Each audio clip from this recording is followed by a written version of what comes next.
ball from Jakob Sauri. Marcelino Ferdinand, the bright star of Indonesia.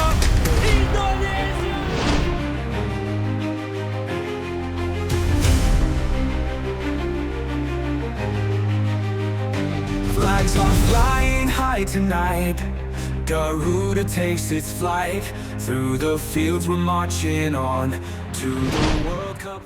Baru-baru ini, Justin Hubner memberikan tanggapan atas sindiran media Malaysia, One Football Malaysia, yang menyindir Australia untuk menonton cara Malaysia mengalahkan Indonesia di SUGBK, bahkan juga menyarankan hal yang sama kepada Jepang. Beberapa negara harus menerima kenyataan bahwa mereka tidak lagi selevel dengan kita, kata Justin dikutip dari kolom komentar unggahan akun Instagram @5balls. Pernyataan ini seolah menjadi tamparan bagi negara-negara tetangga, termaksud Malaysia yang selama ini dianggap sebagai rival abadi timnas Indonesia. Indonesia yang dulunya ada di level ASEAN, kini meninggalkan level tersebut untuk bersaing di level yang lebih tinggi. Lantas seperti apa perbandingan wajah timnas Indonesia dan Malaysia sekarang?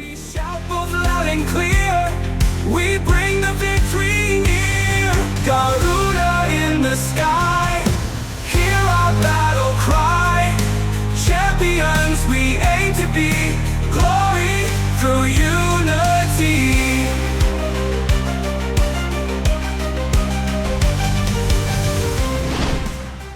Kalau kita lihat beberapa tahun lalu, memang dapat dikatakan timnas Indonesia masih kesulitan buat bersaing di level internasional. Di kawasan ASEAN pun kita sering kali kalah dari tim-tim kayak Thailand atau Vietnam. Level kita waktu itu masih berkutat di ASEAN aja. Dan kemenangan lawan Malaysia atau Singapura udah jadi prestasi yang besar. Tapi sekarang beda ceritanya. Timnas Indonesia berubah drastis, apalagi dengan bergabungnya pemain-pemain berdarah Indonesia yang punya kualitas Eropa.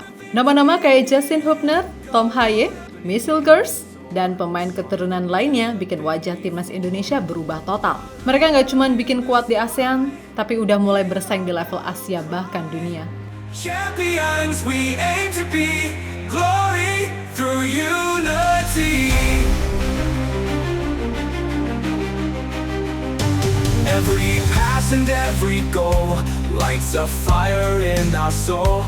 Together we will stand as one till the final whistle's done. Through the sweat and through the tears. Prestasi timnas Indonesia dalam beberapa tahun terakhir benar-benar jadi bukti nyata kalau kita udah berubah. Masuknya pemain keturunan berkualitas bikin tim Garuda jadi tim yang patut diperhitungkan di Asia. Lihat aja, Indonesia nggak cuma bersaing di Piala Asia U23, tapi juga udah lolos ke ronde ketiga dan bersaing di kualifikasi Piala Dunia 2026. Ini bukan hal yang gampang. Kita udah bisa imbangi dua tim raksasa Asia, Arab Saudi dan Australia. Pencapaian ini nunjukin kalau Indonesia udah ada di level yang beda dari sekedar negara ASEAN. Gak heran kalau Justin Hubner bilang negara-negara lain, termaksud Malaysia, harus mengakui perbedaan level sekarang. Terima kenyataan kalau kita udah di level yang lebih tinggi. We will stand as one till the final whistle's done. Through the sweat and through the tears, we conquer all our fears. With every shout both loud and clear, we bring the victory near. Garuda in the sky, hear our battle cry. Champions we aim to be, glory through unity.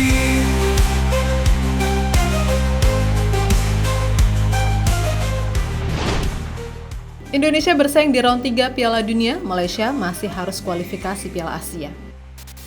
Sekarang kita bahas perbedaan yang lebih jelas lagi. Indonesia udah sukses lolos dan bersaing di babak 3 kualifikasi Piala Dunia 2026, otomatis kita juga udah pasti dapat tiket ke Piala Asia 2027 di Arab. Nah, Malaysia gimana? Mereka sama 9 negara ASEAN lainnya masih harus berjuang di putaran ketiga kualifikasi Piala Asia buat nyusul Indonesia.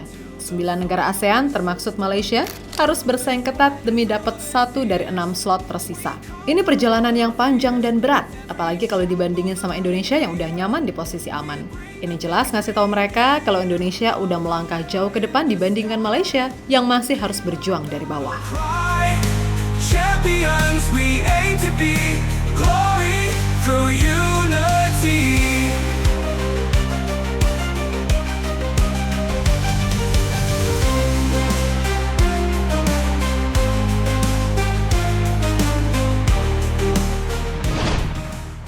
Nilai pasar satu pemain timnas lebih besar dari satu tim Malaysia. Salah satu perbedaan paling mencolok antara timnas Indonesia dan Malaysia bisa dilihat dari nilai pasar pemain mereka. Bayangin aja, Messi Hilgers, salah satu bek tengah Indonesia, punya nilai pasar 7 juta euro atau sekitar 120 miliar rupiah. Itu lebih mahal daripada total nilai pasar seluruh pemain timnas Malaysia yang cuma 6,38 juta euro atau sekitar 110 miliar rupiah. Pemain termahal Malaysia, Dion Kuls, nilainya cuma 13,91 miliar rupiah. Sementara sebagian besar pemain mereka bahkan di bawah 5 miliar rupiah. Ini nunjukin betapa jauhnya perbedaan kualitas antara Indonesia dan Malaysia. Bahkan Messi Hilgers ternyata lebih mahal dari skuad tim termahal kedua kawasan ASEAN yaitu Vietnam yang bernilai 6,83 juta euro. Artinya kalau nilai satu pemain Indonesia aja lebih besar dari seluruh tim-tim di kawasan ASEAN, khususnya Malaysia. Jelas banget kalau kita udah jauh di depan. With every shout both loud and clear, we bring the victory near. Garuda in the sky, hear our battle cry. Champions we aim to be, glory through unity. Indonesia nggak nurunin tim utama di AFF lagi. Indonesia juga mulai beda pendekatan dalam hal manajemen tim nasional. Timnas kita nggak lagi menurunkan skuad utama di Piala AFF yang masih dianggap prestisius di ASEAN. Sebaliknya, kita bakal nurunin skuad U23 yang juga diproyeksikan buat SEA Games 2025 di Thailand. Tentu ini langkah cerdas dari Sinteyong dan juga PSSI buat fokus ke turnamen yang lebih besar kayak kualifikasi Piala Dunia. Tim utama tetap fokus buat laga-laga berat di kualifikasi, sementara tim U23 dikasih panggung buat unjuk gigi di AFF. Berbeda banget sama Malaysia dan negara ASEAN lainnya yang masih all out di Piala AFF dengan skuad utama mereka. Ini jelas nunjukin kalau fokus Indonesia udah bukan di level ASEAN lagi, tapi udah siap buat tantangan yang lebih besar di level dunia. Through the sweat and through the tears, we conquer all our fears. With every shout both loud and clear, we bring the victory near.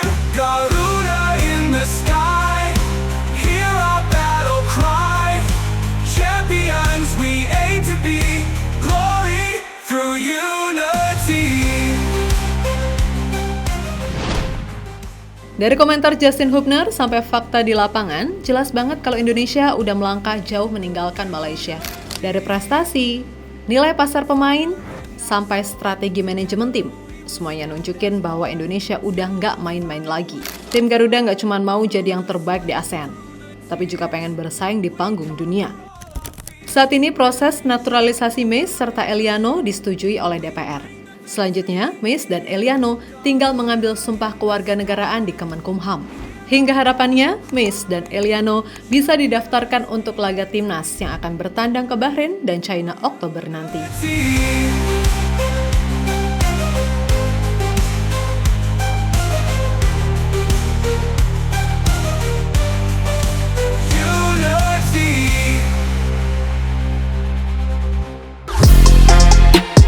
Halo, izin iklan sebentar ya guys. Jadikan ruangmu bernuansa timnas. Temukan beragam poster dinding, sepak bola dan timnas dengan desain menawan, kualitas premium dan harga yang tidak akan menguras kantong. Segera klik link Shopee di deskripsi video ini dan dukung timnas dengan sepenuh hati.